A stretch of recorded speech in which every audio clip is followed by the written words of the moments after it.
somos cheios do Espírito Santo.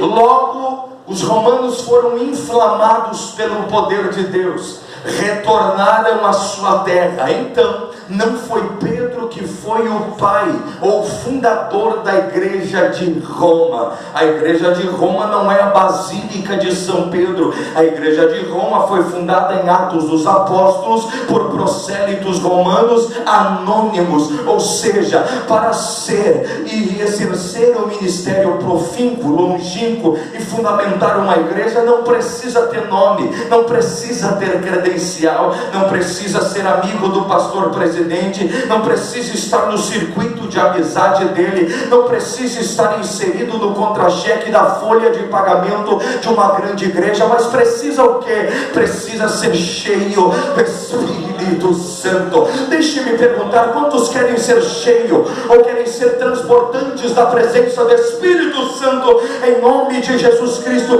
receba algo da parte de Deus agora.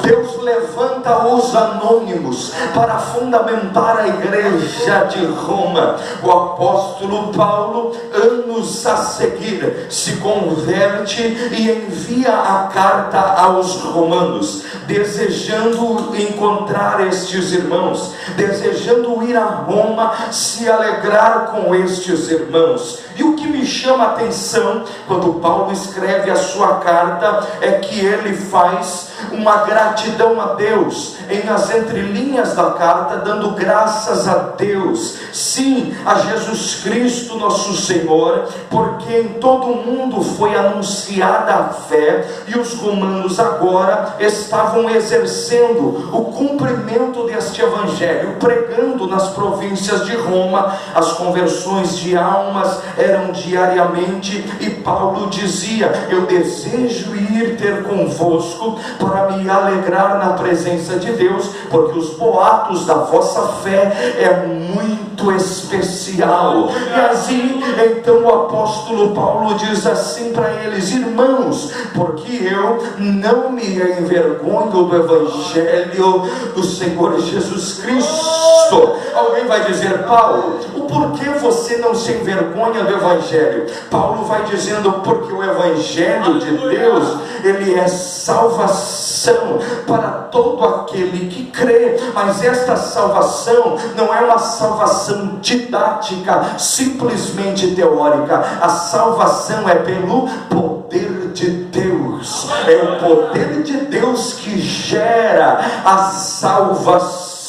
Oh, glória a Deus. E nesta noite eu quero pregar sobre a superioridade do poder do evangelho. Diga comigo: a superioridade do poder do evangelho. Para que os irmãos entrem comigo nesta noite dando muito glória a Deus, e que você se convença que você não serve um Jesus Cristo comum, fraquinho, qualquer um Jesus medíocre. Eu quero lhe adiantar de que o evangelho de Jesus Cristo é a maior e mais potente arma que nós temos. Aleluia. Irmãos. Oh, glória a Deus. Por quê? Porque o evangelho é poder de Deus. Aleluia. Paulo vai dizendo que não se envergonha do evangelho. A primeira coisa que Paulo deixa claro à igreja de Roma era que ele não tinha motivos para se envergonhar do evangelho. O apóstolo Paulo se lembra das palavras de Jesus, dizendo assim, em Marcos capítulo 8, verso 38, Jesus disse: porquanto qualquer que de mim e das minhas palavras se envergonhar, também o Filho do Homem se envergonhará dele, quando vier na glória de seu Pai com os seus santos anjos. Paulo está dizendo: irmãos, eu não posso me envergonhar, eu não posso me constranger, eu não posso ficar tímido, eu não posso me acovardar, eu não posso ficar inerte, eu não posso ficar calado, eu não posso reter para mim o poder do Evangelho. Por isso eu não me envergonho, porque o Evangelho de Jesus não me dá motivos de timidez, o Evangelho de Jesus não me dá motivos de constrangimento, o Evangelho de Jesus só constrange o pecado, mas a minha alma Ele salva, a minha alma Ele liberta. O Evangelho de Jesus é a corda que Jeremias sim foi resgatado do calabouço, porque o Evangelho arranca o homem do fundo do poço. O Evangelho é a boa mão amiga de Deus,